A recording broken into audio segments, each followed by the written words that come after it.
Fresh ಅಡಿಗೆ ಮಾಡೋಣ. ಹೊಸ ಹೊಸ ತಿಂಡಿ ತರ ತರ ಅಡಿಗೆ ಕಲಿತು ಅಡಿಗೆ ಮಾಡೋಣ.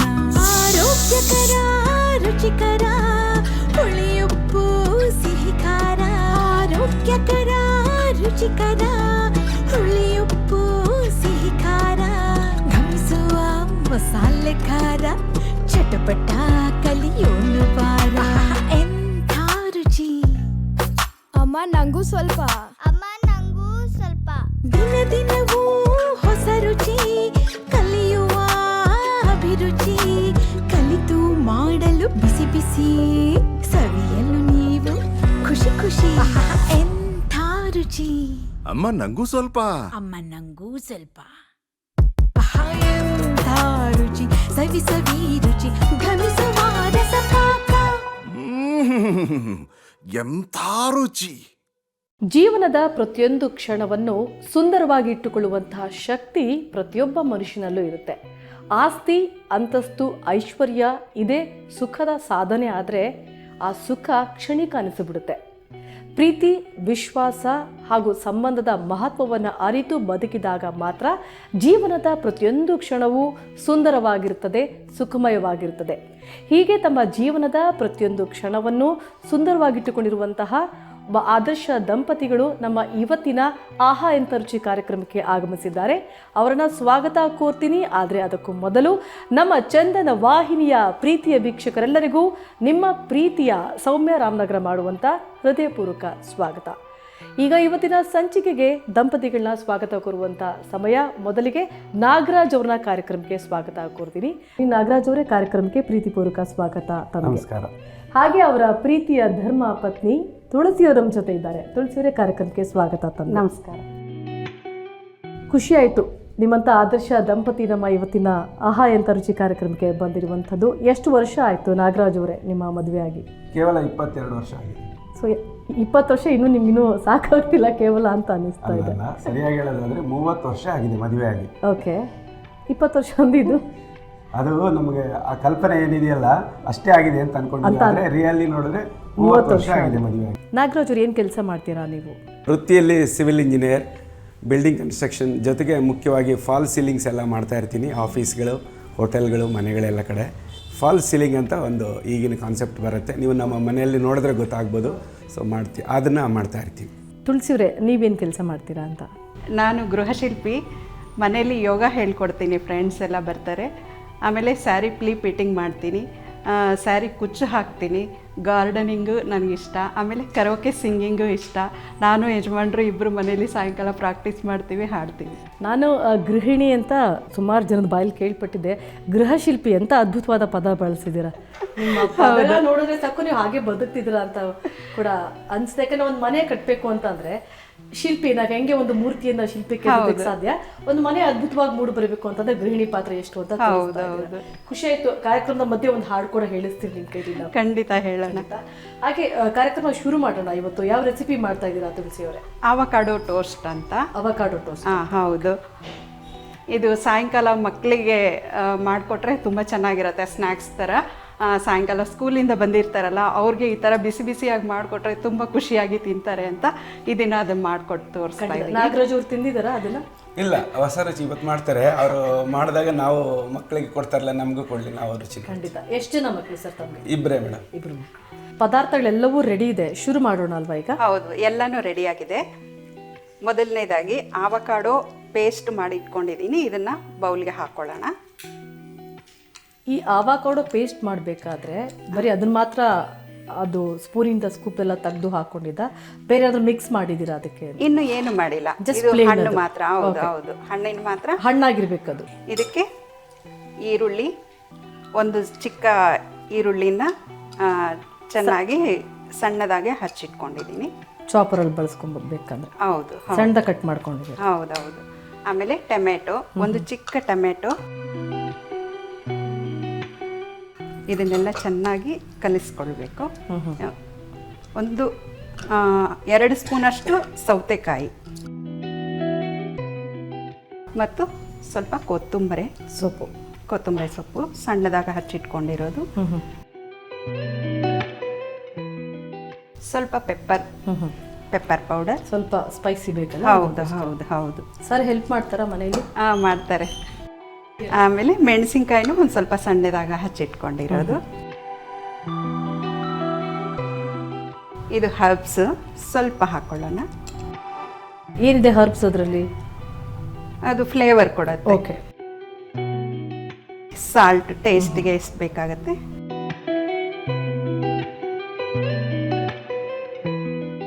ಇದನ್ನೆಲ್ಲ ಚೆನ್ನಾಗಿ ಮಿಕ್ಸ್ ಮಾಡ್ಕೋಬೇಕು.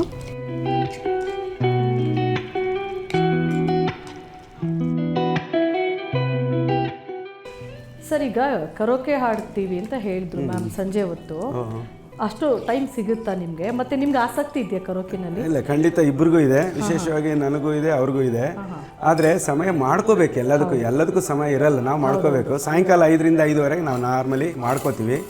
ನಮ್ಮ ಮನೇಲೆ ಅದಕ್ಕೆ ವ್ಯವಸ್ಥೆ ಮಾಡ್ಕೊಂಡಿದ್ದೀವಿ. ಹಾಡುಗಳನ್ನ ಯಾವುದು ಇಷ್ಟ, ವಿಶೇಷವಾಗಿ ನನಗೆ ಅಣ್ಣವ್ರಂದ್ರೆ ಇಷ್ಟ. ಅಣ್ಣವ್ರ ಹಾಡುಗಳನ್ನ ಮಾಡೋಂಥದ್ದು ಇದೆಲ್ಲ ಮಾಡ್ತಾನೆ ಇರ್ತೀವಿ. ಅದು ಖಂಡಿತ ನಮಗೆ ಖುಷಿ ಕೊಡುತ್ತೆ. ಜೊತೆಗೆ ಇವರು ಅಡುಗೆ ಅದು ಇದು ಮಾಡ್ತಿದ್ರೆ ಅಲ್ಲೂ ಹೆಲ್ಪ್ ಮಾಡ್ತಿರ್ತೀನಿ ಸಾಧ್ಯವಾದಷ್ಟು. ಕರೋಕೆಗೆ ಏನಾದ್ರು ಗ್ರೂಪ್ ಮಾಡ್ಕೊಂಡಿದ್ದೀರಾ ಒಂದು? ಕರೋಕೆಗೆ ನಮ್ಮದು ಹೆಸರು ಹೇಳ್ಬೋದು, ಕಲಾಭೂಮಿ ಅಂತ ಒಂದು ತಂಡ ಇದೆ. ನೀವೇ ಕಟ್ಕೊಂಡಿದ್ದೀರಾ? ಅಂದರೆ ನಮ್ಮ ಗೆಳೆಯರ ತಂಡ ಅದು. ನಾವು ಅದರಲ್ಲಿ ಆ್ಯಕ್ಟಿವ್ ಆಗಿ ಮಾಡ್ತಾ ಇರ್ತೀವಿ. ಅಲ್ಲೆಲ್ಲ ನಾವು 2 ತಿಂಗಳಿಗೆ ಒಂದ್ಸತಿ ಒಂದು ಕಡೆ ಮೀಟ್ ಆಗ್ತೀವಿ, ಒಂದು ಊಟ ಮಾಡ್ತೀವಿ, ಎಲ್ಲರ ಹಾಡುಗಳು ಆಡ್ತೀವಿ, ಎಂಜಾಯ್ ಮಾಡ್ತೀವಿ. ಭಾಳ ಚೆನ್ನಾಗಿರುತ್ತೆ. ಈ ಕರೋಕೆ ಅನ್ನೋದು ಭಾಳ ವಿಶೇಷವಾದದ್ದು.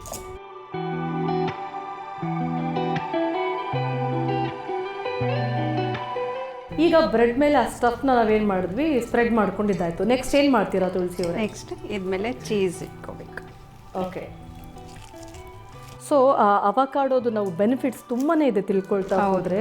ಎಷ್ಟು ಆರೋಗ್ಯಕ್ಕೆ ಒಳ್ಳೆಯದು ಅಂತ ಅಂದರೆ, ನಮ್ಮ ದೇಹದಲ್ಲಿರುವಂಥ ಈ ಬ್ಯಾಡ್ ಕೊಲೆಸ್ಟ್ರಾಲ್ ಏನಿರುತ್ತೆ ಅದನ್ನು ಕಮ್ಮಿ ಮಾಡುವಂಥ ಒಂದು ದೊಡ್ಡ ಗುಣ ಈ ಅವಕಾಡೋದಲ್ಲಿದೆ ಅಂತಲೇ ಹೇಳಬಹುದು. ಡಯಟ್ ಯಾರು ಮಾಡ್ತಿರ್ತಾರೆ ಹೆಚ್ಚು ಅವಕಾಡೋನ ಅವರು ಸೇವನೆ ಮಾಡೋಕ್ಕೆ ತುಂಬ ಇಷ್ಟಪಡ್ತಾರೆ. ಹಾಗೆ ಅವಕಾಡೋನ ನಾವು ಕನ್ನಡದಲ್ಲಿ ಬೆಣ್ಣೆಹಣ್ಣು ಅಂತ ಕೂಡ ಹೇಳ್ತೀವಿ. ಬೆಣ್ಣೆ ಹೆಸರಲ್ಲಿ ಇರೋದ್ರಿಂದ, ಆ ಬೆಣ್ಣೆ ಅಂಶ ಇರೋದ್ರಿಂದ ಮುಖಕ್ಕೆ ಹಚ್ಚಿದ್ರೆ ನಮ್ಮ ಮುಖದ ಕಾಂತಿ ಕೂಡ ತುಂಬ ಚೆನ್ನಾಗಿರುತ್ತೆ. ಇದು ಕೂಡ ಒಂದು ಒಳ್ಳೆಯ ಬೆನಿಫಿಟ್ ಅಂತಲೇ ಹೇಳ್ಬೋದು ನಮ್ಮ ಬೆಣ್ಣೆಹಣ್ಣಿಂದು. ಜೊತೆಗೆ ಪ್ರಮುಖವಾಗಿ ಇತ್ತೀಚಿನ ದಿನಗಳಲ್ಲಿ ತುಂಬ ಜನ ಅನೇಕ ಕಾರಣಗಳಿಗೆ ಡಿಪ್ರೆಷನ್ಗೆ ಹೋಗ್ತಾ ಇರ್ತಾರೆ. ಅಂಥ ಡಿಪ್ರೆಷನ್ನ ಕಮ್ಮಿ ಮಾಡೋದ್ರಲ್ಲಿ ಈ ಅವಕಾಡೋ ಪ್ರಮುಖ ಪಾತ್ರವನ್ನು ವಹಿಸುತ್ತೆ ಅಂತಲೇ ಹೇಳ್ಬೋದು. ಅವಕಾಡೋ ಸ್ವಲ್ಪ ದುಬಾರಿ, ಹಣ್ಣು ಸ್ವಲ್ಪ ದುಬಾರಿ, ಬಟ್ ಉಪಯೋಗ ತುಂಬಾ ಚೆನ್ನಾಗಿದೆ. ಡಾಕ್ಟ್ರು ಹೇಗೆ ಪ್ರತಿದಿನ ಒಂದು ಆ್ಯಪಲ್ನ ತಿನ್ನಿ ಆರೋಗ್ಯವನ್ನು ಚೆನ್ನಾಗಿಟ್ಕೊಳ್ಳಿ ಅಂತಾರೆ, ಇತ್ತೀಚಿನ ದಿನಗಳಲ್ಲಿ ಡಯಟ್ ಫಾಲೋ ಮಾಡುವಂಥವ್ರು ಪ್ರತಿದಿನ ಒಂದು ಅವಕಾಡೋವನ್ನು ತಿಂದು ನಮ್ಮ ಹೃದಯದ ಆರೋಗ್ಯವನ್ನು, ದೇಹದ ಆರೋಗ್ಯವನ್ನು, ಮಾನಸಿಕ ಆರೋಗ್ಯವನ್ನು ಕಾಪಾಡ್ಕೋಬಹುದು ಅಂತ ಹೇಳ್ತಾರೆ.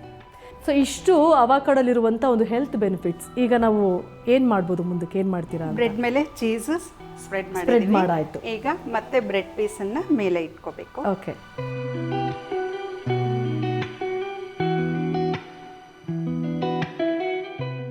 ಇದಕ್ಕೆ ಸ್ವಲ್ಪ ಬಟರ್ ಹಚ್ಕೊಳ್ಳೋಣ. ಬಟರ್ ಈಗಲೇ ಹಚ್ಚಿಡ್ತೀರಾ? ಸ್ವಲ್ಪ. ಅಂದರೆ ಈ ಮಕ್ಕಳು ಕೆಲವು ತರಕಾರಿಗಳನ್ನ ತಿಂದೇ ಇದ್ದಾಗ, ಏನಾರು ಒಂದು ಒಳ್ಳೆ ರಿಚ್ ಫುಡ್ ಅವ್ರಿಗೆ ಹೆಲ್ತಿಗೆ ಉಪಯೋಗ ಆಗುವಂಥದ್ದು ಬೇಕು ಅಂದಾಗ ಸಂಜೆ ಹೊತ್ತು ಅಥವಾ ಸ್ಕೂಲ್ಗೆ ಸ್ನಾಕ್ಸ್ ಆಗಿ ಕೂಡ ಇದನ್ನ ಕಳಿಸ್ಕೊಡ್ಬೋದು. ಯಾಕಂದ್ರೆ ಅವಕಾಡೋ ಇರುತ್ತೆ, ಮತ್ತೆ ನೀವು ಬ್ರೆಡ್ನ ಬಳಸ್ಕೊಂಡಿದ್ದೀರಾ, ಗೋಧಿ ಬ್ರೆಡ್ ಅನ್ಸ್ತೀವಿ.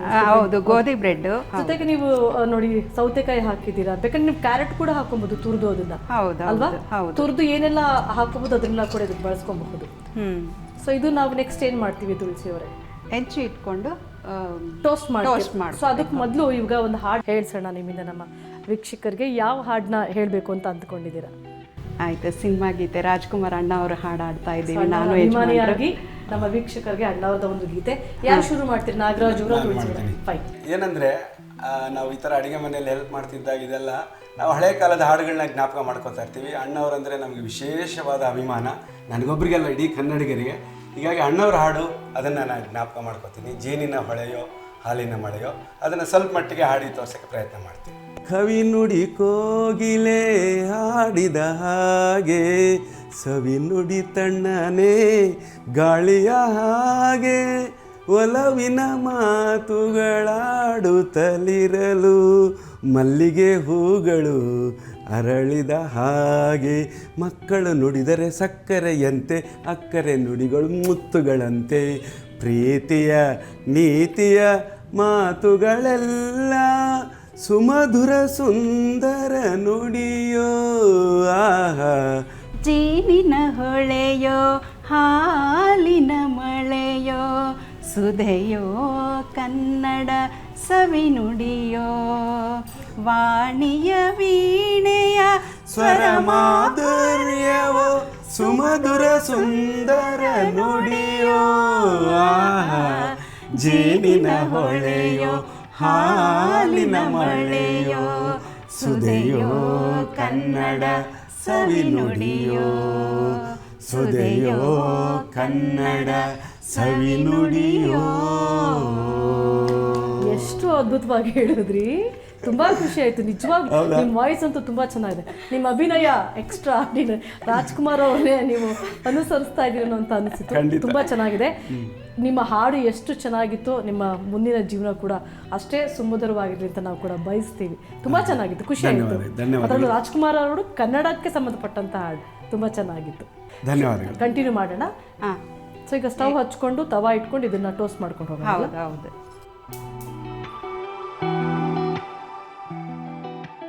ಸ್ವಲ್ಪ ಬೆಣ್ಣೆ ಹಚ್ಕೊಳ್ಳೋಣ ತವಾಗೆ.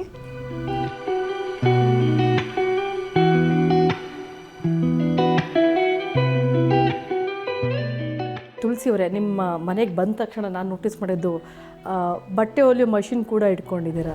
ಹೌದು. ಎಷ್ಟೊಂದು ಹಾಬೀಸ್ ಇದೆ ನಿಮಗೆ. ಹೌದು, ಏನಾದರೂ ಕ್ರಿಯೇಟಿವಿಟಿ ಪರ್ಸ್ ಹೊಲ್ಕೊಳ್ಳೋದಾಗಿರ್ಬಹುದು, ಆ ಥರ ಏನಾದರೂ ಸ್ಟಿಚಿಂಗ್ ಮಾಡ್ಕೋತಾ ಇರ್ತೀನಿ. ಮನೆಗೂ ಮಾಡ್ಕೊಳ್ತೀರಾ ಬೇಕಂದವ್ರಿಗೂ?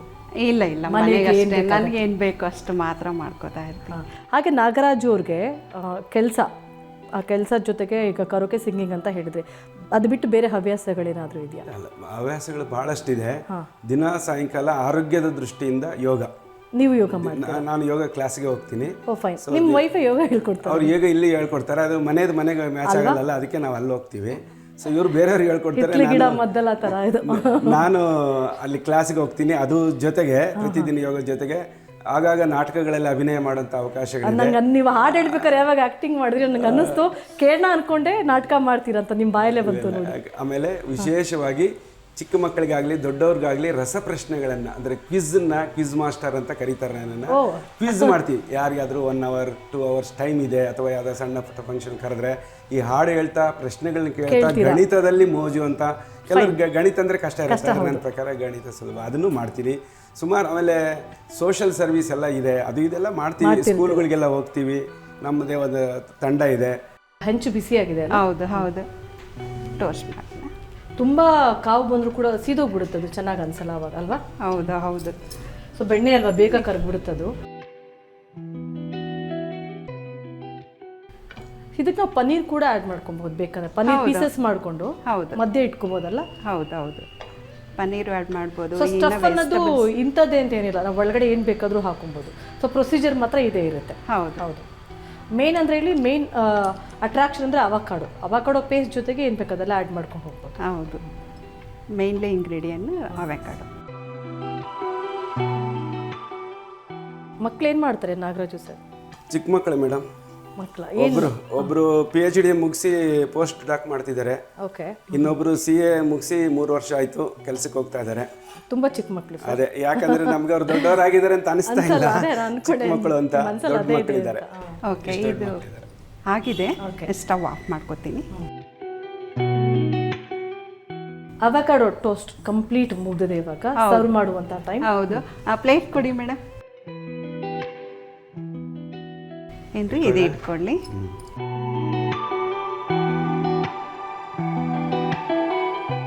ತಿಂದ್ಬಿಟ್ಟು ಟೇಸ್ಟ್ ಹೇಗಿದೆ ಅಂತ ಏನೋ ಒಂಥರ ಸ್ಮೆಲ್ ಚೆನ್ನಾಗಿ ಅನಿಸ್ತಿದೆ ಟೋಸ್ಟ್ ಆದಮೇಲೆ. ಏನೋ ಭಾಳ ಸ್ಮೆಲ್ ಚೆನ್ನಾಗಿ ಬರ್ತಿದೆ. ಸೌಮ್ಯ ಅವರೇ ಟೇಸ್ಟ್ ನೋಡಲಿ. ತುಳಸಿಯವರು ಮಾಡಿರುವಂಥ ಅವಕಾಡೋ ಟೋಸ್ಟ್ ರೆಡಿ ಆಗಿದೆ.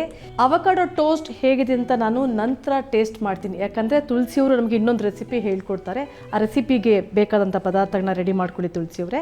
ಅದಕ್ಕೂ ಮೊದಲು ಇದರ ರೀಕ್ಯಾಪನ್ನು ನೋಡ್ಕೊಂಡು ಬರೋಣ ಬನ್ನಿ. ಬಟರ್ ಫ್ರೂಟ್ ಟೋಸ್ಟ್ ಮಾಡೋ ವಿಧಾನ. ಒಂದು ಬಟ್ಟಲಿನಷ್ಟು ಬಟರ್ ಫ್ರೂಟ್ ಅಂದರೆ ಅವಕಾಡೋ ಹಣ್ಣಿನ ತಿರಳನ್ನು ತೆಗೆದು ಒಂದು ಪಾತ್ರೆಗೆ ಹಾಕಿ. ಇದಕ್ಕೆ ಸಣ್ಣದಾಗಿ ಹೆಚ್ಚಿದ ಒಂದು ಚಿಕ್ಕ ಈರುಳ್ಳಿ, ಸಣ್ಣದಾಗಿ ಹೆಚ್ಚಿದ ಒಂದು ಚಿಕ್ಕ ಟೊಮ್ಯಾಟೊ, ಸಣ್ಣದಾಗಿ ಹೆಚ್ಚಿದ ಸೌತೆಕಾಯಿ 2 ಚಮಚ, ಕೊತ್ತಂಬರಿ ಸೊಪ್ಪು ಸ್ವಲ್ಪ, ಕಾಳು ಮೆಣಸಿನ ಪುಡಿ ಅರ್ಧ ಚಮಚ, 1 ರಿಂದ 2 ಸಣ್ಣದಾಗಿ ಹೆಚ್ಚಿದ ಹಸಿ ಮೆಣಸಿನಕಾಯಿ, ಅರ್ಧ ಚಮಚ ಹರ್ಬ್ಸ್, ರುಚಿಗೆ ತಕ್ಕಷ್ಟು ಉಪ್ಪು ಇಷ್ಟನ್ನು ಹಾಕಿ ಚೆನ್ನಾಗಿ ಮಿಶ್ರ ಮಾಡಿ. ಈ ಮಿಶ್ರಣವನ್ನು 2 ಬ್ರೆಡ್ ಸ್ಲೈಸ್ ಮೇಲೆ ಸಮನಾಗಿ ಹರಡಿ ಚೀಸ್ ಹಾಳೆ ಇಟ್ಟು ಮೇಲೆ ಮತ್ತೊಂದು ಬ್ರೆಡ್ ಸ್ಲೈಸ್ ಇಟ್ಟು ಮುಚ್ಚಿ ಬೆಣ್ಣೆಯನ್ನು ಸವರಿ. ಈಗ ಒಲೆಯ ಮೇಲೆ ಕಾವಲಿ ಇಟ್ಟು ಬೆಣ್ಣೆ ಸವರಿ ಕಾದ ಹೆಂಚಿನ ಮೇಲೆ ಬ್ರೆಡ್ ಇಟ್ಟು ಮಂದ ಉರಿಯಲ್ಲಿ 2 ಬದಿಯಲ್ಲಿ ಬೇಯಿಸಿದರೆ ಬೊಂಬಾಟಾದ ಬಟರ್ ಫ್ರೂಟ್ ಟೋಸ್ಟ್ ಸವಿಯಲು ಸಿದ್ಧ. ಈಗ ಮುಂದಿನ ರೆಸಿಪಿಯನ್ನ ಮಾಡುವಂತಹ ಸಮಯ. ತುಳಸಿಯವರೇ, ಯಾವ ರೆಸಿಪಿ ತಿಳಿಸ್ಕೊಡ್ತಾ ಇದ್ದೀರಾ ನಮ್ಮ ವೀಕ್ಷಕರಿಗೆ? ಬೇಲದ ಹಣ್ಣಿನ ಪಾನಕ ಮಾಡುವ ವಿಧಾನವನ್ನು ಹೇಳ್ಕೊಡ್ತಾ ಇದ್ದೀನಿ. ಸೊ ಎಲ್ಲ ರೆಡಿ ಮಾಡಿ ಇಟ್ಕೊಂಡಿದ್ದೀವಿ ನಾವು. ಹೌದು, ಎಲ್ಲ ಸಿದ್ಧ. ಸೊ ಅದಕ್ಕೂ ಮೊದಲು ನಾನು ಏನು ಮಾಡ್ತೀನಿ ಅಂತಂದರೆ, ಬೇಲದ ಹಣ್ಣಿನ ಹೆಲ್ತ್ ಬೆನಿಫಿಟ್ಸ್ ಬಗ್ಗೆ ನಮ್ಮ ವೀಕ್ಷಕರಿಗೆ ಮಾಹಿತಿಯನ್ನು ಕೊಡ್ತೀನಿ. ಬೇಲದ ಹಣ್ಣು ದೇಹಕ್ಕೆ ತುಂಬಾ ಒಳ್ಳೆಯದು. ಎಷ್ಟೊಂದು ಹೆಲ್ತ್ ಬೆನಿಫಿಟ್ಸ್ ಇದೆ ಅಂತ ಅಂದರೆ, ದೇಹಕ್ಕೆ ತಂಪನ್ನು ಕೊಡುತ್ತೆ. ಬೇಸಿಗೆ ಕಾಲ ಆಗಿರೋದ್ರಿಂದ ತುಂಬಾ ಉಪಯೋಗ ಆಗುತ್ತೆ ಬೇಲದ ಹಣ್ಣು. ಜೊತೆಗೆ ಬಾಯಾರಿಕೆಯನ್ನು ಕಮ್ಮಿ ಮಾಡುತ್ತೆ. ಇದರಲ್ಲಿ ಪೊಟ್ಯಾಷಿಯಂ ಅಂಶ ಇರೋದ್ರಿಂದ ರಕ್ತದ ಒತ್ತಡ ಅಥವಾ ಬ್ಲಡ್ ಪ್ರೆಷರ್ ಏನಂತ ಹೇಳ್ತೀವಿ ಅದನ್ನು ಕಂಟ್ರೋಲ್ ಮಾಡುತ್ತೆ. ಜೊತೆಗೆ ನಮ್ಮ ರಕ್ತದ ಶುದ್ಧೀಕರಣ, ಬ್ಲಡ್ ಪ್ಯೂರಿಫಿಕೇಷನ್ನ ಮಾಡುತ್ತೆ. ಹಾಗಾಗಿ ನಮ್ಮ ಹೃದಯದ ಆರೋಗ್ಯಕ್ಕೆ ಬೇಲದ ಹಣ್ಣು ತುಂಬಾ ಇಂಪಾರ್ಟೆಂಟ್ ಅಂತಲೇ ಹೇಳ್ಬೋದು. ಜೊತೆಗೆ ಸಕ್ಕರೆ ಕಾಯಿಲೆ ಇರುವಂಥವರು ಹೆಚ್ಚಾಗಿ ಬೇಲದ ಹಣ್ಣನ್ನು ಸೇವಿಸಿದರೆ ಸಕ್ಕರೆ ಕಾಯಿಲೆಯನ್ನು ನಿಯಂತ್ರಣಕ್ಕೆ ತರಬಹುದು. ಇಷ್ಟೆಲ್ಲ ಹೆಲ್ತ್ ಬೆನಿಫಿಟ್ಸ್ ಇರುವಂಥ ಬೇಲದ ಹಣ್ಣನ್ನು ಬಳಸ್ಕೊಂಡು ನಮ್ಮ ತುಳಸಿಯವರು ಇವಾಗ ಪಾನಕವನ್ನು ಮಾಡ್ತಿದ್ದಾರೆ. ಹೇಗೆ ಮಾಡ್ತಾರೆ ಅಂತ ತಿಳ್ಕೊಳ್ಳೋಣ ಬನ್ನಿ. ತುಳಸಿಯವರು ಶುರು ಮಾಡೋಣ. ಖಂಡಿತ. ಸೊ ಇದು ರಾ ಬೇಲದ ಹಣ್ಣು, ಬಟ್ ನಾವಾಗಲೇ ಅದನ್ನು ಪಲ್ಪೆಲ್ಲ ತೊಗೊಂಡು ಇಟ್ಕೊಂಡಿದ್ದೆ, ತಿರುಳನ್ನೆಲ್ಲ. ಹೌದು, ತಿರುಳನ್ನ ಬೌಲಿಗೆ ಹಾಕೊಳ್ಳೋಣ. ಹಾಂ, ಆ್ಯಕ್ಚುಲಿ ಇನ್ನು ಸ್ವಲ್ಪ ಹಣ್ಣು ಬರುತ್ತೆ. ಇನ್ನೂ ಹಣ್ಣಾಗಿರೋದು ಬಂದರೆ ಇನ್ನೂ ಟೇಸ್ಟ್ ಚೆನ್ನಾಗಿ ಬರ್ತಾ ಹೋಗುತ್ತಲ್ಲ. ಹೌದು, ಸ್ವಲ್ಪ ಅದು ಬ್ರೌನಿಶ್ ಆಗಿರುತ್ತೆ ಅದು. ಹೌದು. ಇದರಲ್ಲಿ ನೀರು ಹಾಕೊಳ್ಳೋಣ. ಹಾಂ, ನೀರು ಅಗತ್ಯಕ್ಕೆ ತಕ್ಕಂತೆ, ಮತ್ತು ಹಣ್ಣಿನ ಕ್ವಾಂಟಿಟಿ ಎಷ್ಟಿರುತ್ತೆ ಅದ್ರ ಪ್ರಕಾರ ನೀರು ಹಾಕೊಂಡು. ಹೌದು, ಇದು ಚೆನ್ನಾಗಿ ಸ್ವೀಟ್ ಮಾಡ್ಕೋಬೇಕು. ಸೊ ನೀರು ಜೊತೆ ಮಿಕ್ಸ್ ಆಗಬೇಕದು. ಇದನ್ನು ಸೋಸ್ಕೊಳ್ಳೋಣ. ಓಕೆ. ಹಾಗೆ ಒಂದು ಹಾಡು ಹೇಳ್ಬೋದಾ ನಮ್ಮ ವೀಕ್ಷಕರು? ನಿಮ್ಮ ವಾಯ್ಸ್ ತುಂಬಾ ಚೆನ್ನಾಗಿದೆ. ಆಗಲಿ. ತಂದೆ ತಾಯಿ ದಾರಿ ತೋರೋ ಕಣ್ಣುಗಳೆರಡು, ಅವರ ಪ್ರೇಮ ದೂರವಾಗಿ ಮಕ್ಕಳು ಕುರುಡು, ಮಮತೆ ಇರುವ ಮನೆಯೇ ಸದಾ ಜೇನಿನ ಗೂಡು, ಅದೇ ಶಾಂತಿಯ ಬೀಡು, ಮಂಗಳದಾಯಿ ಸುದಿನ ಮಧುರವಾಗಲಿ, ನಿಮ್ಮೊಲವೇ ಮನೆಯ ನಂದಾದೀಪವಾಗಲಿ. ಅದ್ಭುತ, ಅದ್ಭುತವಾಗಿತ್ತು. ಯಾರು ಹಾಡು ಸೆಲೆಕ್ಟ್ ಮಾಡಿದ್ದು? ಮನೆಯವರ? ನಮ್ಮ ಮನೆಯವರು. ಸೂಪರ್ ಟೇಸ್ಟ್ ಸರ್ ನಿಮ್ಮದು. ಚೆನ್ನಾಗಿ ಸೆಲೆಕ್ಟ್ ಮಾಡಿದಾರೆ, ತುಂಬ ಚೆನ್ನಾಗಿತ್ತು. Thank you. ಇಲ್ಲಿ ಫಿಲ್ಟರ್ ಆಗಿದೆ ಅಲ್ಲ, ನೆಕ್ಸ್ಟ್ ಏನು ಮಾಡ್ಕೊಳ್ಳೋಣ? ಬೆಲ್ಲ ಮಿಕ್ಸ್ ಮಾಡ್ಕೊಳ್ಳೋಣ. ಸೊ ಇದು ಕೂಡ ನಮಗೆ ರುಚಿಗೆ ಎಷ್ಟು ಬೇಕೋ ಅಷ್ಟು ಬೆಲ್ಲ ಹಾಕ್ಕೊಳ್ಳೋಣ. ಹೌದು, ಹೌದು. ತುಂಬ ಸ್ವೀಟ್ ಆಸೆ ಪಡೋರು ಹೆಚ್ಚು ಬೆಲ್ಲ ಹಾಕೊಬೋದು. ಹೌದು. ನೀವು ಇದು ಬೆಲ್ಲ ತುರಿದಿಟ್ಕೊಂಡಿರ? ಬೆಲ್ಲನ ತುರಿದಿಟ್ಕೊಂಡಿರೋದು. ಈಗೆಲ್ಲ ಬೆಲ್ಲದ ಪೌಡರು ಸಿಗುತ್ತೆ, ಬಟ್ ನೀವು ತುರಿದು ಇಟ್ಕೊಂಡಿದ್ದೀರಾ ಅದನ್ನು? ಹೌದು. ಮೆಣಸಿನ ಪುಡಿ 1/4 ಸ್ಪೂನು, ಉಪ್ಪು ಹುಳಿ ಖಾರ ಥರ. ಏಲಕ್ಕಿ ಪುಡಿ ಒಂದು ಅರ್ಧ ಸ್ಪೂನ್ ಹಾಕೋತೀನಿ. ಓಕೆ. ಒಂದು ಸ್ವಲ್ಪ ಸಾಲ್ಟ್, ಚೂರು ಚಿಟಿಕೆಯಷ್ಟು. ಚಿಟಿಕೆಯಷ್ಟು ಸಾಲ್ಟ್. ನಮ್ಮನೆ ನಾವು ಹೇಗೆ ಮಾಡ್ತೀವಿ ಅಂದರೆ ಬೆಲ್ಲ ನೆನೆಸಿಟ್ಬಿಟ್ಟಿರ್ತೀವಿ. ನೆನೆಸಿಟ್ಟು ಅದನ್ನ ಫಿಲ್ಟರ್ ಮಾಡ್ಕೊಂಡು ಸೋಸ್ಕೊಂಡು ಇಟ್ಕೊಳ್ತೀರಿ. ಸೊ ಅದಕ್ಕೆ ಬೇಲ್ದ ಹಣ್ಣು ಹಾಕ್ಬಿಟ್ಟು ಏಲಕ್ಕಿನ ನಾನು ಇಷ್ಟು ಪುಡಿ ಮಾಡ್ಕೊಳ್ಳಲ್ಲ, ಕುಟ್ಬಿಟ್ಟು ಸೊ ಬಾಯಿಗೆ ಸಿಗ್ಬೇಕದು ಏಲಕ್ಕಿದು ಆ ಬೀಜಗಳಿರ್ತಾರೆ ಒಳಗಡೆ. ಸೊ ಹಾಗೆ ನಾನು ನಮ್ಮಲ್ಲಿ ನಾವು ಆ ರೀತಿ ಮಾಡ್ತೀವಿ. ಕೆಲವು ಸಲ ಏನು ಮಾಡ್ತೀವಿ ಅಂತಂದ್ರೆ ಪಾನಕ ಮಾಡಕ್ ಆಗಿಲ್ಲ ಅಂತ ಅಂದ್ರೆ, ಈಗ ನಾವಿಲ್ಲಿ ಬೇಲ್ದ ಹಣ್ಣು ಕಟ್ ಮಾಡ್ಕೊಂಡಿದೀವಲ್ಲ ಅದಕ್ಕೆ ಸಕ್ಕರೆ ಹಾಕೊಟ್ಬಿಟ್ಟು ಮಕ್ಳು ಕೊಟ್ಬಿಡ್ತೀವಿ. ಸ್ಪೂನಲ್ಲಿ ಹಾಗೆ ತಿನ್ಬೋದು. ಅದನ್ನು ಚೆನ್ನಾಗಿರುತ್ತೆ. ಬಟ್ ಇದನ್ನು ಮಾಡ್ಬೋದು. ಹೌದು. ಇದಕ್ಕೆ ಇನ್ನು ಸ್ವಲ್ಪ ನೀರು ಹಾಕೊಳ್ಳೋಣ. ಸ್ವಲ್ಪ ಗಟ್ಟಿ ಆಯಿತು. ಹೌದು. ಅದೇ ಬೇಲದ ಹಣ್ಣು ಎಷ್ಟು ಕ್ವಾಂಟಿಟಿ ತಗೊಳ್ತೀವಿ ಅದ್ರ ಪ್ರಕಾರವಾಗಿ ನೀರು ತಗೊಬೇಕಾಗತ್ತೆ. ಹೌದು. ನಾವು ಜ್ಯೂಸ್ ಚೆನ್ನಾಗಿ ತಿನ್ನಾಗಿರ್ಬೇಕು ಅಂದರೆ ನೀರೊಂದು ಸ್ವಲ್ಪ ಜಾಸ್ತಿ ಹಾಕೋಬೇಕು. ಬೇಲದ ಹಣ್ಣಿನ ಪಾನಕ ರೆಡಿ ಆಗಿದೆ. ಈಗ ಸರ್ವಿಂಗ್ ಗ್ಲಾಸಸ್ಗೆ ಹಾಕೊಳ್ಳೋಣ ಅಲ್ಲ? ಹಾಂ, ಹೌದು.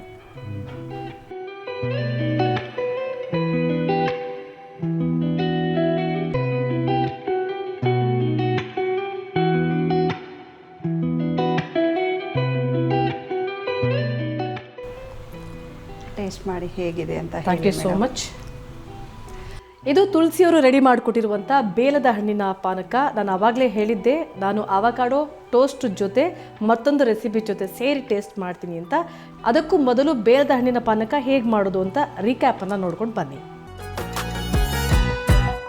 ಬೇಲದ ಹಣ್ಣಿನ ಪಾನಕ ಮಾಡುವ ವಿಧಾನ. ಮೊದಲಿಗೆ ಬೇಲದ ಹಣ್ಣಿನ ತಿರುಳನ್ನು ಒಂದು ಬಟ್ಟಲಿನಷ್ಟು ತೆಗೆದುಕೊಳ್ಳಿ. ಇದನ್ನು ಒಂದು ಪಾತ್ರೆಗೆ ಹಾಕಿ ನೀರು ಸೇರಿಸಿ ಚೆನ್ನಾಗಿ ಕಿವುಚಿ ಸೋಸಿಕೊಳ್ಳಿ. ಇದಕ್ಕೆ ಒಂದು ಬಟ್ಟಲು ತುರಿದ ಬೆಲ್ಲ, ಅರ್ಧ ಚಮಚ ಕಾಳು ಮೆಣಸಿನ ಪುಡಿ, ಅರ್ಧ ಚಮಚ ಏಲಕ್ಕಿ ಪುಡಿ, ಚಿಟಿಕೆ ಉಪ್ಪು ಸೇರಿಸಿ ಮಿಶ್ರಣ ಗಟ್ಟಿ ಎನಿಸಿದರೆ ನೀರು ಸೇರಿಸಿ. ಈಗ ತಯಾರಾದ ಪಾನೀಯವನ್ನು ಲೋಟಕ್ಕೆ ಸುರಿದರೆ ಬೇಸಿಗೆಯಲ್ಲಿ ತಂಪು ತಂಪು ಬೇಲದ ಹಣ್ಣಿನ ಪಾನಕ ಕುಡಿಯಲು ಸಿದ್ಧ. ಓಕೆ, ಅಂತಿಮವಾಗಿ ತುಳಸಿ ಮತ್ತು ನಾಗರಾಜು ದಂಪತಿ ಇಬ್ಬರು ಸೇರಿ ಮಾಡಿರುವಂಥ ಅವಕಾಡೋ ಟೋಸ್ಟ್ ಹಾಗೆ ಬೇಲದ ಹಣ್ಣಿನ ಪಾನಕ ಟೇಸ್ಟ್ ಮಾಡುವಂಥ ಸಮಯ. ಮೊದಲಿಗೆ ನಾನು ಸರ್ಗೂ ಸರ್ ನೀವು ಟೇಸ್ಟ್ ಮಾಡಿ, ಇಬ್ಬರು ಒಟ್ಟಿಗೆ ಟೇಸ್ಟ್ ಮಾಡೋಣ.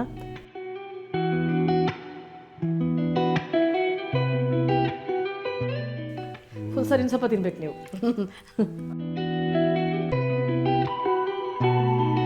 ನಿಮ್ಮ ವೈಫ್ ಮಾಡಿದ್ದಾರೆ ಅಂತ ಕಾಂಪ್ಲಿಮೆಂಟ್ಸ್ ಕೊಡ್ಬೋದು. ನಿಜವಾಗ್ಲೂ ಹೇಗಿದೆ ಹೇಳಿ ಸರ್? ಚೆನ್ನಾಗಿದೆ, ತಿನ್ಬೋದು, ಯಾರು ಬೇಕಾದ್ರೂ ತಿನ್ಬೋದು. ಗ್ಯಾರಂಟಿ ಕೊಟ್ಟರೆ ಯಾರು ಬೇಕಾದ್ರೂ ತಿನ್ಬೋದು. ಭಾಳ ಚೆನ್ನಾಗಿದೆ ಅಂತ ಹೇಳ್ತಾರೆ. ನಾನು ಟೇಸ್ಟ್ ಮಾಡುವಂಥ ಸಮಯ ನೀವು ಟೇಸ್ಟ್ ಮಾಡೋಣ. ತುಂಬ ಚೆನ್ನಾಗಿದೆ ತುಳಸಿಯವರೇ, ನಿಜವಾಗ್ಲೂ ಅದ್ಭುತವಾಗಿ ಮಾಡಿದ್ದೀರಾ ಇದನ್ನು. ಯಾಕಂದರೆ ಮಕ್ಕಳಿಗೆ ಮತ್ತು ಈವ್ನಿಂಗ್ ಸ್ನ್ಯಾಕ್ಸ್ ಆಗಿ ಬಳಸ್ಕೊಳ್ಳೋಕ್ಕೆ ಒಂದು ಒಳ್ಳೆ ರೆಸಿಪಿ ನಮ್ಮ ವೀಕ್ಷಕರೇ ತಿಳಿಸ್ಕೊಟ್ಟಿದ್ದೀರಾ. ಇದು ಏನು ಟೇಸ್ಟ್ ಎನ್ಹಾನ್ಸ್ ಮಾಡ್ತೀವಿ ಅಂತಂದರೆ ಮೇಯ್ನಾಗಿ ಅವಕಾಡೋ. ಕೆಲವು ಮಕ್ಕಳಿಗೆ ಅವಕಾಡೋ ಹಾಗೆ ಕೊಟ್ಟರೆ ತಿನ್ನೋಕ್ಕೆ ಇಷ್ಟ ಆಗೋಲ್ಲ. ಈ ಟೋಸ್ಟ್ ಮಾಡಿ ಕೊಟ್ಟರೆ ನಿಜವಾಗ್ಲೂ ತುಂಬಾ ಇಷ್ಟಪಡ್ತಾರೆ. ಜೊತೆಗೆ ಬೆಣ್ಣೆ ಹಾಕಿದ್ದೀರಾ ಮತ್ತು ಆ ಚೀಸ್ ಸ್ಲೈಸ್ ಹಾಕಿದ್ದೀರಲ್ಲ, ಟೇಸ್ಟ್ನ ಜಾಸ್ತಿ ಮಾಡ್ತಾಯಿದೆ. ಅದು ತುಂಬ ಚೆನ್ನಾಗಿದೆ, ತುಂಬ ಟೇಸ್ಟಿಯಾಗಿದೆ ಇದು. ಥ್ಯಾಂಕ್ ಯು ಸೋ ಮಚ್ ಇಷ್ಟು ಒಳ್ಳೆ ರೆಸಿಪಿನ ನಮ್ಮ ವೀಕ್ಷಕರಿಗೆ ತಿಳಿಸ್ಕೊಟ್ಟಿದ್ದಕ್ಕಾಗಿ. ಪಾನಕ ಟೇಸ್ಟ್ ಮಾಡುವಂಥ ಸಮಯ ಬೇಸಿಗೆಗಾಲ ಬೇರೆ. ಸರ್ ನಿಮಗಿದೆ, ನೀವು ಟೇಸ್ಟ್ ಮಾಡಬೇಕಿದೆನಾ?